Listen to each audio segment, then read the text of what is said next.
Amy is going to give us a financial and resources presentation. She's the Director of Government and Social Programs with the Little Hercules Foundation, also with the Duchenne Family Assistance Program, and she's a mother of a young man with Duchenne too. So Duchenne mom like me, yes. All right, Amy, we're going to let you take it over, and I'll chat with you when we get to the end. We'll start having some question and answer. Okay. Thanks, Amy. Okay. So a little bit more about me. Here's some pictures of my family, namely my son Elijah, who's 15 years old. The first picture is us enjoying a baseball game. Hi, Cheryl. So we like going to Pirates games. Some things that those are things he enjoys doing. The second picture in the middle is him at our national aviary. We like to go look at the birds there. And the last picture is he and my husband, these goofballs, on our vacation to Disney World. So we try as a family to enjoy every moment that we can. But as Duchenne has progressed, one thing that has stood out is that the more progressed Duchenne becomes, the more expensive things become. So we end up with all these new expenses as the disease progresses. We have physical therapy, home modifications, ramp building, wheelchairs, standers, shower chairs, vehicle modifications, medications, in-home care. So all those things add up. And I think every family experiences these changes. So today what I'm going to do is talk a little bit about some government programs that might be out there to assist with getting some needs met. While insurance meets a lot of needs, it certainly does not meet all of the needs, and there's deductibles and copays and lots of other expenses with this disease. And then I'll wrap up my presentation talking about ways to save money for future needs, and then talk a little bit about what the Duchenne Family Assistance Program does. So the first thing that I'm going to talk about is supplemental security income, otherwise known as SSI. It's a federal income supplement program that's funded by general tax revenues, not Social Security taxes. And it's a program designed to help aged, blind, and people who are disabled who have little or no income. It provides cash to meet basic needs for food, clothing, and shelter. But children can also be eligible for SSI if they meet certain conditions.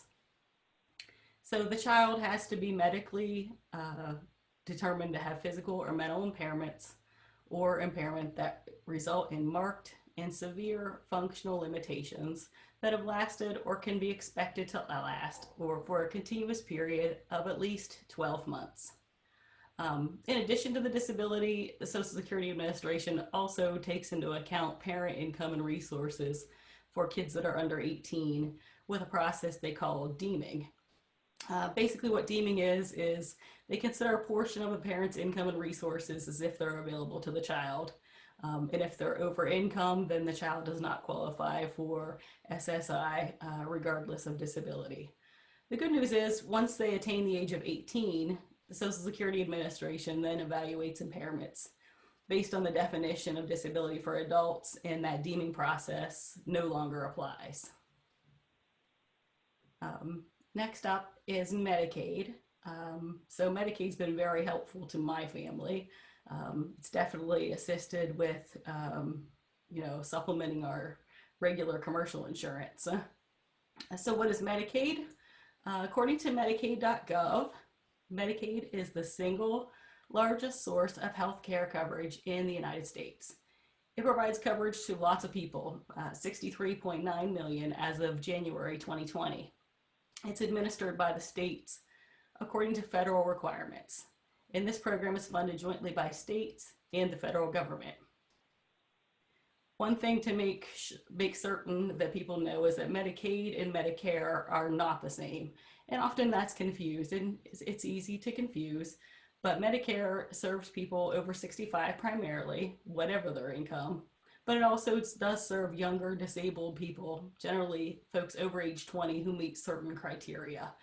So it may come into play later, later on in your loved one with Duchenne's life, but probably not at this point in time.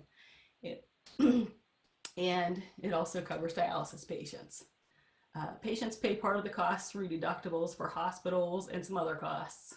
And the important thing to recognize here is that Medicare is a federal program.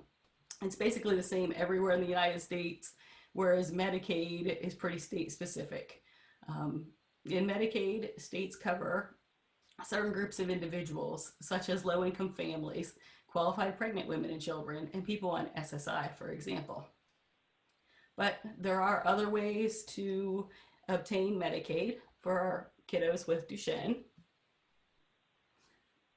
So one of those ways is the Tefra Katie Beckett option. It's called Katie Beckett because it started with a little girl whose name was Katie Beckett. Her parents fought to overturn a Medicaid regulation that would have forced her into a nursing home instead of being home with her family.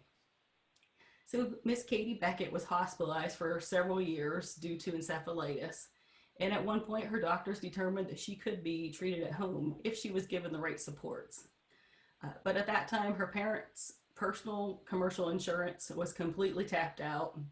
And with the financial resources that they had, Medicaid would only cover Katie if she would enter an institution, even though the cost of the institution was several times that of what home care would be. So this story eventually reached President Reagan, who agreed, and he waived the Medicaid rule on a one-time basis.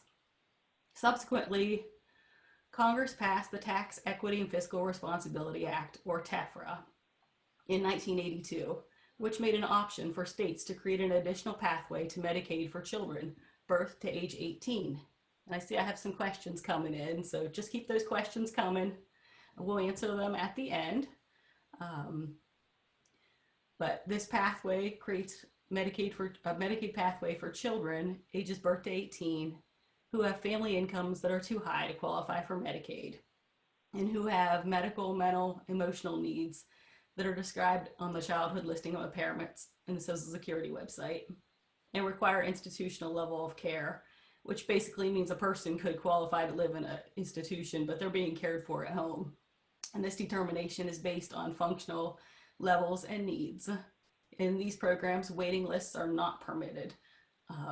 There's 19 states that currently offer this program and a few that have similar programs. So definitely something to look into if you're trying to obtain Medicaid for your child. Another way that people with Duchenne might be able to access Medicaid is home and community-based services, otherwise known as waiver programs or the waiver. You may hear people talking about it, you know, my son's enrolled in this waiver or that waiver, and sometimes that can be confusing. What is Medicaid waiver or home and community-based services?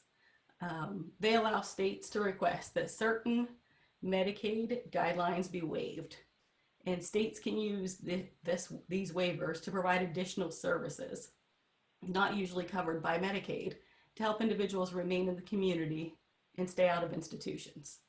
Some of the services that waivers offer are things like respite care, case management, in-home support staff, community skill building, but they can also help with things like home and vehicle modifications, which definitely come into play as this disease progresses.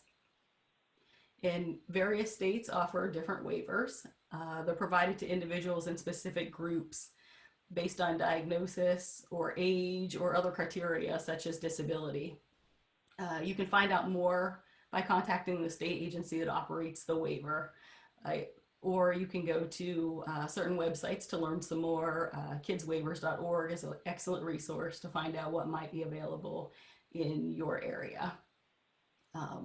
But the difference between waiver programs and Katie Beckett is that in waiver programs, waiting lists are allowed. So in some states, those waiting lists are substantial, very long. So you would want to look into what the scenario is in your state.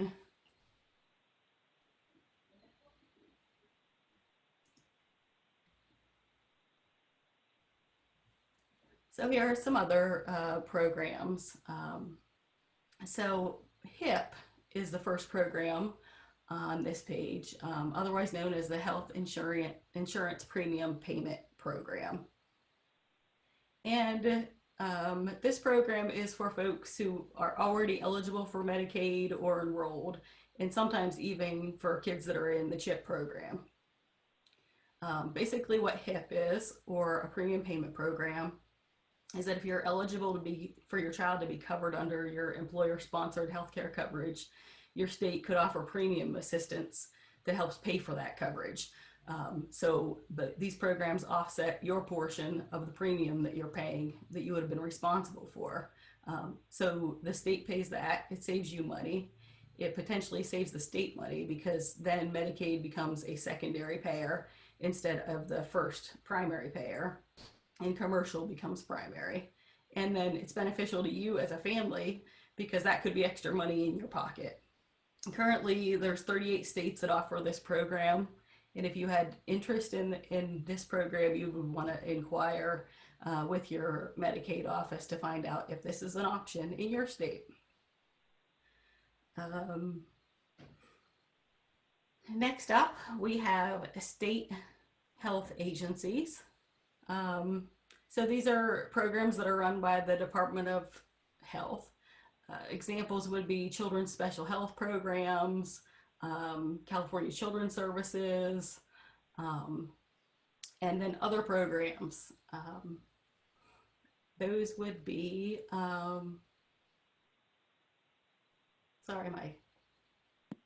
Amy, I can go ahead and take over because I think something's going on with the remote control. So I'll go ahead. Just let me know when to advance the slide, okay? Yeah, I don't know what happened here. It just went. It's okay. It started going everywhere.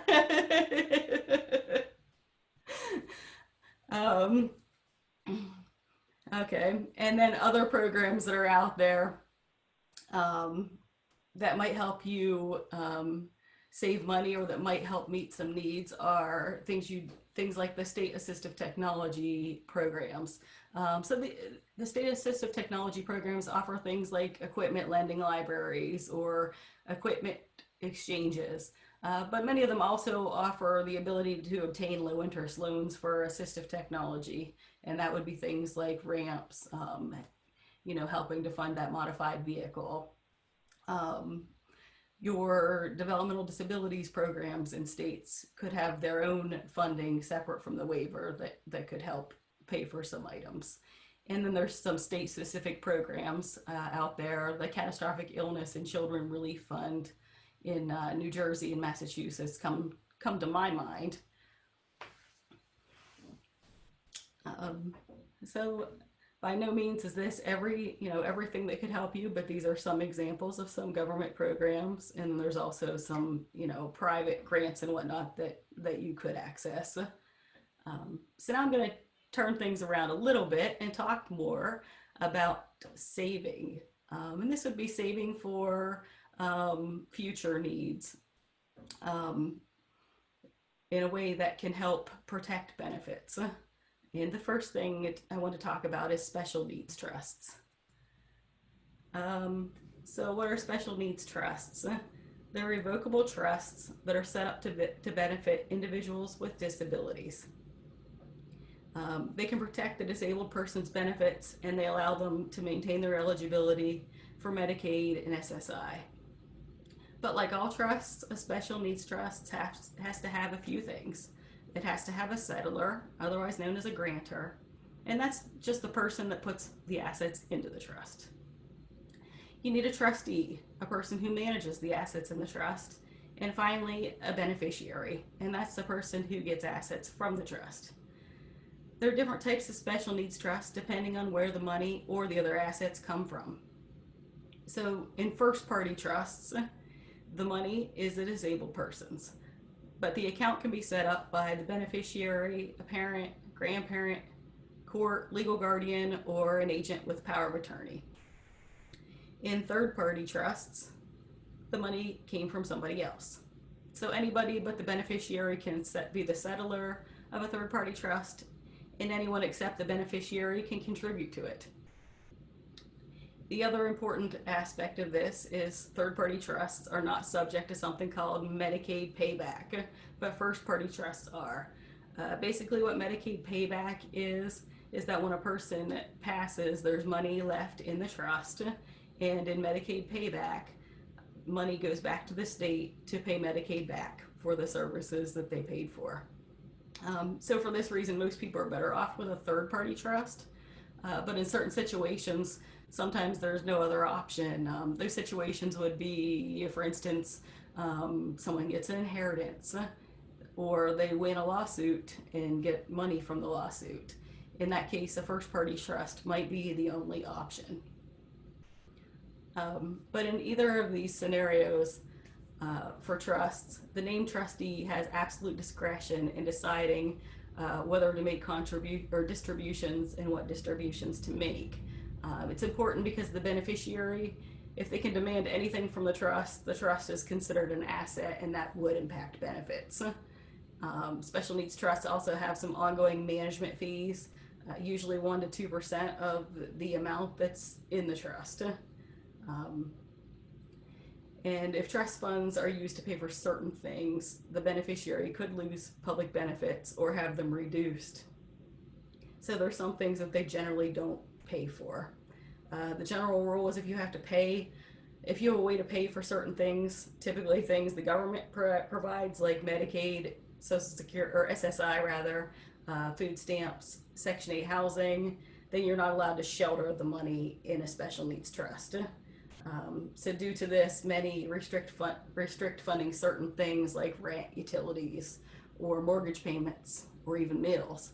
And they also limit the cash paid directly to the beneficiary, as it's considered unearned income. So there's a lot to think about when you're talking about special needs trusts. I'd encourage anyone that's interested in establishing a special needs trust for their child to definitely seek legal help in doing so. But attorney fees can be costly, and I think most people already know that going in. The next type of way to save is a pooled trust. Basically what a pooled trust is a special needs trust that's set up and administered by a nonprofit organization. So they have one big, large trust, and individual beneficiaries have accounts within that large trust. So it means that the assets of many people with disabilities are pooled together, and this is beneficial because they're invested together, and then each beneficiary's account remains his or her own. In general, it's easier, it's more affordable to create an account with a pooled trust than a standalone trust. But each nonprofit organization that manages a pooled trust has a joinder agreement that has to be completed in order to create an account. This agreement's a legal contract. It outlines the terms of the trust, and you should definitely review closely the joinder agreement and make sure you fully understand before you would sign it. It'd be really wise to check with an attorney and have them review it as well before you sign it. And if you want more information on pooled trusts, the Special Needs Alliance has a directory by state of the pooled trusts that are available. And lastly, people can save with what's called an ABLE account. So ABLE accounts were made possible by a federal law called the Achieving a Better Life Experience Act, or the ABLE Act of 2014. These are tax advantage investment savings accounts for people with disabilities that began before age 26. They allow people to save money and use it for eligible disability expenses while protecting the eligibility for Medicaid and SSI. In the case of ABLE accounts, though, disability expense examples could include housing, transportation, education, independence, quality of life, assistive technology, health, or legal fees. Some important things to know about ABLE accounts. A person can only have one. Anyone can contribute to the ABLE account, but the maximum number for a single year from all sources is $15,000, unless the person who has the account is working and is contributing their wages, then that changes things a bit. SSI eligibility is not impacted until an individual would have $100,000 or more in their ABLE account. And if it goes above this, SSI is suspended. They don't discontinue or make you ineligible. It's on suspension status. Medicaid eligibility is not impacted regardless how much is in the account. Another thing about ABLE accounts is the maximum amount of money you can put into an account is set by the state, so it varies. For instance, CalABLE or California's ABLE account, the max is $529,000, whereas in Ohio, their stable accounts are limited to $462,000, and these may be adjusted periodically for inflation. ABLE accounts are subject to Medicaid payback that I talked about earlier. However, some states have waived this for the in-state residents who are using in-state ABLE accounts. And it's specific for those folks because you do have the option of taking out an ABLE account that's based in another state. The positive of ABLE accounts is they're easy to set up and you don't have to have a lawyer to do so. The minimums are pretty small, $0 to $50. And if you want more information on ABLE accounts, the ABLE National Resource Center is definitely a good place to go. And if you're interested in, in learning more about any of these, whether it be special needs trust, pooled trust, ABLE accounts, keep an eye out for presentations locally to you or even online. Many nonprofits offer a free training, like the ARC or other special needs groups, and they usually have an attorney there to talk to folks, and you're not committing yourself to using that attorney by attending these free events. Next slide. So I've talked about a lot about some of the government resources that are out there, but you know that government resources are not always going to pay for everything, and you need to have some other options out there. So that's where our program comes in, the Duchenne Family Assistance Program. And we are a program that's a collaboration between two organizations called Team Joseph and the Little Hercules Foundation, who I work for. We kind of split the program into two different segments as far as who is responsible for what portion of the program. So Team Joseph will help with things like equipment that's not covered by other payers. So they offer grants to assist folks with getting needs met, such as home modifications, equipment needs, and then they also help with educational opportunities. So we've, our programs helped with expenses to the Futures event that Cure Duchenne puts on. And lastly, travel to clinics, accessing Duchenne care centers or specialty clinics that are not near where the person lives, or needing help with getting there, hotel rooms, things like that. Our end of the program for Little Hercules focuses on things like helping with insurance appeals, finding local and community resources.